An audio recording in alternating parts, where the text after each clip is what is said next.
মানুষের ভিতর থেকেই নবীকে পাঠাইলাম। তোমরা মানুষ, আর তোমাদের মধ্য থেকেই আমি নবী পাঠাইলাম।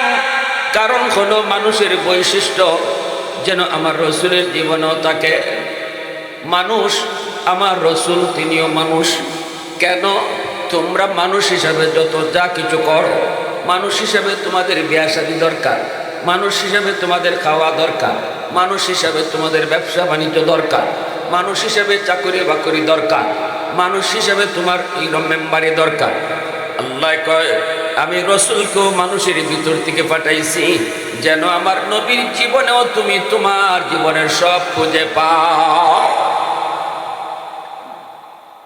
যদি রসুল আল্লাহ ফেরেশতাদের মধ্য থেকে পাঠাইতেন তাহলে ফেরেশতারা খায় না, ফেরেশতারা বিয়ে শাদী করে না, ফেরেশতাদের ব্যবসা বাণিজ্য লাগে না। আমি যদি ব্যবসায়ী হই তাহলে ব্যবসা আমি নবীর জীবনে পাইতাম না, কারণ নবী তো ফেরেশতা। আমি যদি খাওয়া দাওয়ার ক্ষেত্রে আদর্শ খুঁজতে চাই তাহলে নবীর কাছ থেকে আদর্শ নিতে পারবো না, কারণ নবী তো ফেরেশতা, খাওয়ার নাই। ঠিক না? এরকম। এজন্য আল্লাহ কয় না আমি তোমরা মানুষ, তোমাদের মধ্য থেকেই নবী পাঠাইছি, কারণ তোমাদের জীবনে যা প্রয়োজন আমার রসুলের জীবনও তা প্রয়োজন। রসুল ও তিনি তা করছেন, তোমরা যা করো অতএব করতে গিয়ে আমার নবীকে আদর্শ মানো। তাহলে আদর্শ মানবো কাকে? আল্লাহর নবীরে। কাকে মানবো? আদর্শ মানবো কাকে?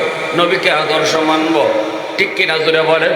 এজন্য আমার ভাইয়েরা বন্ধুরা, সর্ব জায়গায় সর্ব সেক্টরে নবী আমাদের জন্য আদর্শ রাখছেন। ব্যবসায়ী তুমি যদি হও, ব্যবসার মধ্যে তোমার আদর্শ আছে নবীর জীবনে। ঠিক তেমনিভাবে তুমি যদি সমাজে বিচার আচার করো, সমাজের মধ্যে তুমি যদি বিচার আচার করো, তাহলে বিচার তুমি কেমনে করবা এই বিষয়টাও তুমি নবীর জীবনে পাইবা, আমার নবীর জীবনে তুমি খুঁজে পাইবা। ভাইরা বন্ধুরা, তুমি যদি একজন স্বামী হও, বউ নিয়ে কেমনে চলতায় রসুলের জীবনে তুমি এটা পাইবা, কারণ নবীও বিয়া শাদী করছেন। ঠিক কিনা জোরে হও। বউর সাথে ঝগড়া যে একটু হইতো না তা না, মাঝে মাঝে একটু ঝগড়া হইব। নবীর জীবনেও এমন একটু ঝগড়া জাতি হইছে। ঝগড়া হইলে পরে কেমনে কি করতা, কেমনে কি করবা, নবী সেটা শিখাইয়া গেছেন। ঠিক কিনা জোরে হও। হ্যাঁ, মহব্বত করছেন নবী। কই বিবির সাথে, বউয়ের সাথে হবে প্রেম, বউর সাথে হবে ভালোবাসা। ভালোবাসা বিয়ার আগে নয়, ভালোবাসা হবে বিয়ার পরে। বউরে মনে রাখবা, তোমার ঘরে স্ত্রী শুধু সে তোমার স্ত্রী না, সে তোমার একজন প্রেমিকা। আল্লাহ রসুল কয় প্রেমিকা বউর সাথে সম্পর্ক দুইটা, একটা হলো সে তোমার মাহকুমা, আরেকটা হলো সে তোমার মাহবুবা। মাহকুমা শব্দের অর্থ হইল সে আমার অধীনস্থ। এটা তুমি যেমন বুঝতেছ যে আমার বউ আমার উপর কথা বলতে দিতা, আমার বউ তো আমার আমার আমার নিচে থাকবো, আমার আন্ডারে থাকবো, এটা ঠিক। রসুল কয় এটা ঠিক, কিন্তু আরেকটা মনে রেখো, সে তোমার খালি নিচেই থাকতো, সে তোমার খালি মানতই, যা কইবাই তাও এই সাথে সাথে মানিয়ে লইতো। এটা যেমন ঠিক, সে তার সাথে তোমার আরেকটা সম্পর্ক আছে, সেটা হলো মাহবুবা। তুমি তোমার সে তোমার প্রেমিকা আর তুমি তার প্রেমিক। অতএব প্রেমিকা হিসাবে বউয়ের মাঝে মাঝে একটু অভিমান করার অধিকারও আছে। একটু রাগ গোসা হইলেও হইতে পারে। এই সময় যদি তুমি বউ আইছো, কত গালফুলাও করলেন রসুল না, খালি বউ না, বউ যেমন বউ সে তোমার প্রেমিকাও একজন অভিমান করতে পারে। আমাদের আয়েশা অভিমান করছেন নবীজির সাথে। মজার একটা ঘটনা কই, মনোযোগ আছে আপনাদের? এখানেও বিচারের সাথে এটা জড়িত। এই ঘটনাটা একটা বিচারের সাথেই সম্পর্ক। নবীজি আম্মাজানের সাথে একটু ঝগড়া, মন কালাকালি আইছে। এই যারা বিয়া শাদী করছো না এরাও হলো বিয়া করবাই তো, কপালো আছে না নি, নিয়ত আছে না নি? কইবা কপালো আছে না জানি না, তবে নিয়ত আছে। তবে বউ আওয়ার পরে বউর সাথে কেমনে চলো এটাও আমার এই ঘটনা থেকে হলো। ঝগড়া হইব, একটু মন কালাকালি হইব, একটু গালফুলাফুলি হইব, একটু রাগ অভিমানও করব। এই সময় আল্লাহ রসুল কিতা শিখাইতেছেন। নবীজি কইতেছেন আয়েশা তোমার কথাটা ঠিক হয়েছে না, তুমি রং। আম্মাজান গুসা তো এই সময়, আম্মাজান তো এই সময় টেম্পার গরম স্বাভাবিক। তাই কইতেছেন জি না, আমার কথা রাইট, আপনার কথা রং। আম্মাদান কইতেছে নবীরে যে আপনার কথা রং। দেখেন আল্লাহর নবী দু জাহানের বাদশারে আম্মাদান কইতেছেন আপনার কথা রং। নবী তখন হাসি মুখে কথাটা গ্রহণ করছেন, রাগ করেন নাই। আল্লাহু আকবার জোরে হও। এই কথা কি কোনো সাহাবী কইতে পারবো, কোনো উম্মতি কইতে পারবো? আমরা রসুলকে কোনোদিন কইতাম পারবো যে ইয়া রাসূলুল্লাহ আপনি রং করছেন? এটা সম্ভব? কিন্তু বিবি কইছেন, রসুল এটাকে মান্যও নিছেন। আল্লাহ রসুল প্রতিবাদও করেন নাই, ধমকও দেন নাই, চোখ লালও করেন নাই। রসুল হাসি মুখে মান্য নিছেন। আল্লাহ এই সময় আয়াত নাযিল করে নাই, ইয়া রাসূলুল্লাহ আপনি ধমক দিলেন না কেন? আয়েশা আপনারে কি কইছে? আপনি আমার হাবিব, আয়েশা আপনারে কি কইলো? আপনি রং, আপনি ধমক দিলেন না কেন? আল্লাহ এই আয়াত নাযিল করছে না, ইদনে আয়াত আল্লাহ নাযিল করছে না। সাথে সাথে আল্লাহ নবী বলতেছেন আয়েশা আমি রং না তুমি রং, আমি রাইট না তুমি রাইট।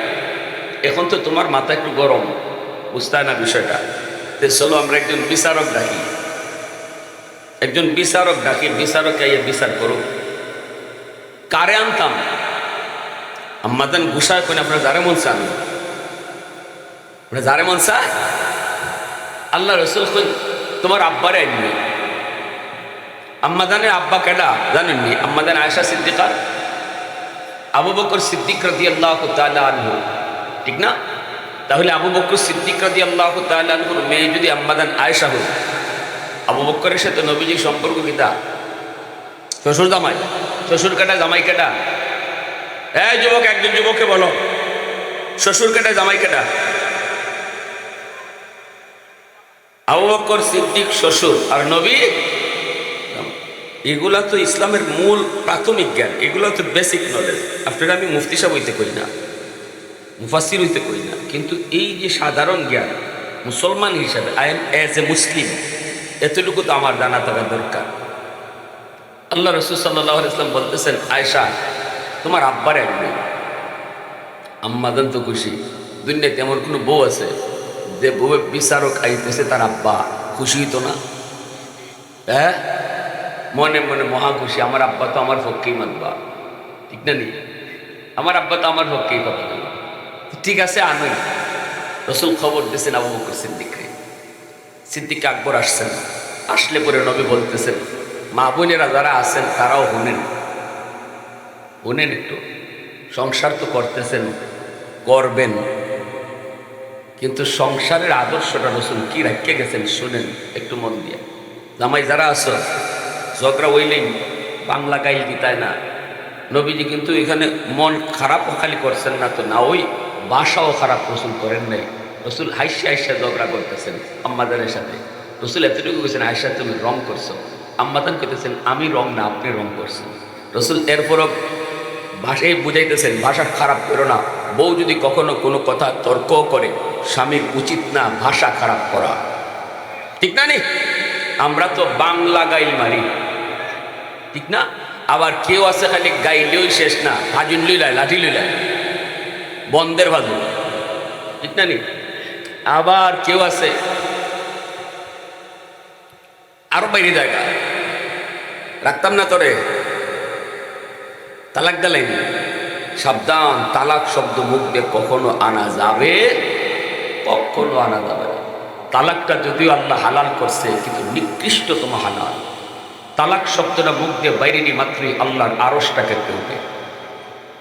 আল্লাহ এটা হালাল করতেন না, আল্লাহর কাছে এত না পছন্দ। কইবেন যে আল্লাহ যদি এতই না পছন্দ করলো তালাক, তো এইটারে জায়েজ দিল কেন? লিখবে বলে জায়েজ করে দিছে যখন দেয়ালে পিঠ লাগিয়ে দিছি গিয়া, সংসারে আগুন, ডাইনে বামে সব দুইও ফ্যামিলির লোক বইয়াও পারে না, কোনো সুরতার নাই, তখন তো একটা কিছু ব্যবস্থা থাকতে হইব, ঠিক না নি? এর অর্থ এই না যে খালি শুরু হইছে ঝগড়া, এমনি আমার মাথা গরম হইয়া তোরে তালাক, তোর মারে তালাক, তোর নানিরে তালাক,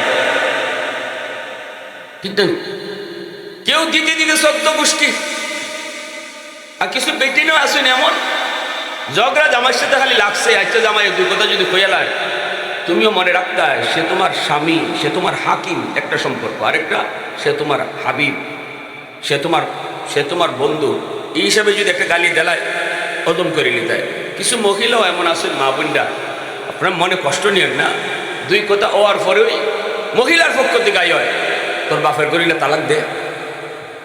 এটা যদি কয় তালাক দেলাই, বেটি এটার আরো বাড়ায়, তুই তোর বাপের করিলে তালাক দে। কারণ মোহর 10 লাখ, মোহর কয় লাখ, এর বাপেরও ক্ষমতা নাই 1 লাখ দিত মোহর, লেখাইছে 10 লাখ। অবিচার, জুলুম, বেইনসাফি। আমার আপনার নবী দুনিয়াতে আগমন করছেন ইনসাফ প্রতিষ্ঠা করার জন্য, জুলুম বন্ধ করার জন্য।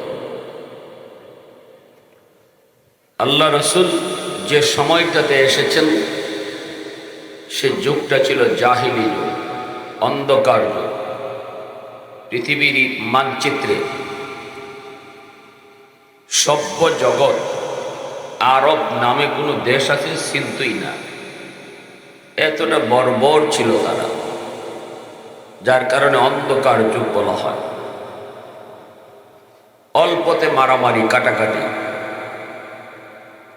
জুলুম, অত্যাচার, অবিচার, খুন খারাপি, নেশা, মদ, গাঞ্জা নিত্যদিনের তাদের পেশা ছিল, পানিবাতের মতো আছে। সামান্য থেকে সামান্য বিষয়কে কেন্দ্র করেও জাহিলি যুগে যুগের পর যুগ দুই গোষ্ঠীর মাঝে খুনাখুনি হইত। বিষয় কি তা? কুয়া থেকে পানি পান করাবে, একজনের উটে আগে পানি খাই নিছে, আর একজনের উট কেন পরে পানি পাইল। কেডা আগে আর কেডা পরে উটরে পানি খাওয়াইব, এটা লইয়া মায়ের। আর এই মায়ের 1 দিন 2 দিনে শেষ না, 1 মাস 2 মাসে শেষ না, 1 বছর 2 বছরে শেষ না, বছরের পর বছর। কি বুঝলেন? তাও কি বাবা মরার আগে কয় ছেলেরে, তুই যদি আমার ফুতস, তুই যদি আমার ঘরের হস, মরবার আগে তুই যদি আমার ফুলা হস তাইলে বদলা নিবি।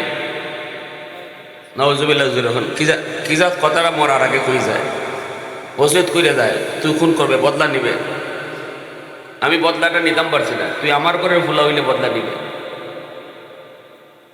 এই যুগে আমার রসুল দুনিয়াতে আইছেন, ওই সময়ে এই মানুষগুলার ভিড়ে রসুল আইসা দেখেন ডানে বামে সামনে পিছনে খালি অত্যাচার, অবিচার, জুলুম, ইনসাফ নেই। আল্লাহ রসুল সাল্লাল্লাহু আলাইহি ওয়াসাল্লাম সেই সমাজটাকে তিনি তার আদর্শ দিয়া, নবী তার আখলাক দিয়া, উত্তম চরিত্র দিয়া মানুষকে বোঝাইতে লাগলেন কোনটা ভালো, কোনটা মন্দ, কোনটা কালো, কোনটা সাদা। রসুল বুঝাইতে লাগলেন। নবুয়ত পাওয়ার আগেও নবী তো হইছেন, নবী 40 বছর বয়সে নবুয়ত পাইছেন। কিন্তু আল্লাহর নবী বুঝ হওয়ার পর থেকেই নবীজির মিশন ছিল এই অন্ধকার সমাজটাকে আলোকিত করা, অন্ধকার মানুষগুলাকে আলোকিত মানুষ বানানো। এমন হওয়া হইছে তারা রসুলের আদর্শ মান্যা, রসুলের কথা মতো চলিয়া তারা এমন আদর্শ হইছে। এখন যে পৃথিবী জানতো না আরব নামে কোনো দেশ আছে, এখন তাম পৃথিবী সভ্যতা আরবের কাছ থেকে শিখে গেছে। সুবহানাল্লাহ। যারা আরব নামে দেশ চিনত না, এরা এখন আরবের কাছ থেকে, আমার রসুল নবীর সাহাবীদের কাছ থেকে আদর্শ শিখে। ঠিক না? আল্লাহ রসুল সাল্লাল্লাহু আলাইহি ওয়াসাল্লাম দেখলেন 2 গোষ্ঠীর মাঝে, 6 গোষ্ঠীর মাঝে মাই। বিষয় কি তা? বিষয় হলো আল্লাহর ঘরখানায় কাবা, আল্লাহর ঘরখানায় খানা কাবা কুরাইশরা সংস্কার করছে। কিন্তু হজরে আসওয়াদ জায়গা মতো লাগাইব কেডায়? হজরে আসওয়াদ হইল জান্নাতি পাথর। আল্লাহ অটো জান্নাত থেকে এই পাথর জমিনে দিচ্ছেন। পাথরটা ছিল সাদা দপদপে, দুধের মতো সাদা, কিন্তু মানুষের গোনা টানতে টানতে হজরে আসওয়াদ কালো হয়ে গেছে, গোনার রং হলো কালো। এই জান্নাতি পাথরটা আল্লাহর ঘরখানায় কাবার জাগা মতো কেডায় লাগাইব, কেডায় তুললে বইব, এটা লইয়া গোষ্ঠী গোষ্ঠী পুরা সাজ মাইরের প্রস্তুতি, এই গোষ্ঠী কয় এটা আমরা করব। এটা বহুত বড় একটা কৃতিত্ব, বাহাদুরি, বহুত বড় গৌরবের বিষয়। এটা আমরা ছাড়া করতে হবে না। এই গোষ্ঠীর লোকে কয় দাঁড়াইবে না, আইলে পরে খুন করে নেব। ওই গোষ্ঠীর লোকে কয় সাবধান, এটা তোরা কেউ পারবে না, এটা আমাদের কাম। সাইড গোষ্ঠীর মানুষ রেডি, দেশীয় অস্ত্র লেয়া যে কোনো মুহূর্তে খুন হয়ে যাব। সিদ্ধান্ত হয়েছে, ঠিক আছে বাদ দাও, খুনাখুনি দরকার নাই। আগামীকাল সকালবেলা আল্লাহর ঘরখানায় কাবার সামনে কেডা আয় দেখো, যে আইব সবার আগে সে যে ফয়সলা দিব এটা আমরা সবাই মেনে নেব। সকালবেলায় দেখে আমার রসুল, তিনি তখনও নবী না, রসুল নবীয়তি তখনও পান নাই, জোয়ান। আল্লাহ রসুল মক্কার যুবকদেরকে নিয়ে রসুল তার প্রথম মিশন শুরু করেছেন সংস্কারে। আল্লাহ রসুল আদর্শ সমাজ গঠনের প্রথম মিশনটা শুরু করেছেন মক্কার যুব সমাজকে দিয়া। আর যুবকরা রসুলকে সাপোর্ট করেছে, মক্কার লিডাররা রসুলের বিরোধিতা করেছে, কিন্তু যুব সমাজ রসুলকে সাপোর্ট করেছে। আল্লাহু আকবার। এজন্য যুবকরা নবীজির কলিজার টুকরা ছিল, আল্লাহ নবীর কলিজার টুকরা ছিল যুব সমাজ। নবীজি প্রথম গেছেন, দেখা মাত্র হারা কয় মারহাবা আহলান সাহলা, আলামিন আইতেছে, আলামিন। রসুলকে তারা আল আমিন ডাকতো, বিশ্বস্ত। তারা খুশি হয়েছে যে মোহাম্মদ আসতেছে, আল আমিন আসতেছে। রসুল এখন আসছেন। আল্লাহ নবী সাইরো পুত্রের মায়ের রসুল বাঙ্গাইবেন কেমনি, সমাধান কিভাবে দিবেন? দেখেন আল্লাহ কেমন জ্ঞান, আল্লাহ আমার রসুলকে কি পরিমাণ বুদ্ধি, আল্লাহ পাক কি পরিমাণ কৌশল রসুলকে আল্লাহ দান করেছেন। নবীজি যায় বলতেছেন, শোনো চাদর আনো, বড় একটা চাদর, চাদরের মাঝখানে হজরে আসওয়াদ রাখো। আর সাইড গোষ্ঠীর ৬০ জন নেতারে নবীজি কইছেন সাইড কোনার ধরো। সাইড গোষ্ঠীর ৬০ লিডার রে কি কইছেন? সাইড কোনার ধরো। দইরা রসুল এখন এবার জাগাও। এরা জাগাইছে। হজরে আসওয়াদ যেখানে বয়ানি হইব এই জায়গা পর্যন্ত নেওয়ার পরে নবীজি তার নিজের হাতে পাথরটা এখানে বয়ে গেছেন। এতে হেরাও খুশি হয়ে গেছিল। এরা হয়তো আমরাও তো হজরে আসওয়াদ বয়ানির মধ্যে সামিল আসলাম, কেউ বাদ না, সবরে লইয়েই রসুল পাথর বয়েছে। এভাবে কিন্তু আল্লাহ রসুল এই সমাজের মায়ের দাঙ্গা, মারামারি, কাটাকাটি মীমাংসার চেষ্টা করছেন সেই শুরু থেকে। সমাজের নবীর একটা আদর্শ, সমাজে যদি কখনো কোনো মারামারির প্রস্তুতি দেখো, এটা বাড়াইতায় না, এটা কমাইতায়। ঠিক না? নিজে দেখো, এটা বাড়াইতায় না। সমাজের কিছু মানুষ আছে মনে করে না বাড়লে আমার দ্বারা আইতো না কেউ, ঠিক না? নেই বারক তো, নাইলে আমার ডাকতো না, আমার খামত তো কে মাঝকে না মানি। এই জন্য কিছু মানুষ আরো গুড় বেশি ফেলায় যাতে ঝগড়া আরো বাড়ে। কিন্তু আমার রসুল তো এটা আমার উম্মতের আখলাক না, এটা আমি রসুলের বৈশিষ্ট্য না, আমি নবীর আদর্শ কি শুনো। এত বড় মাইকটারে আল্লাহ রসুল ফানি করে দিছে। সুবহানাল্লাহ জোরে বলো। আমার ভাইরা, বন্ধুরা, যুবক,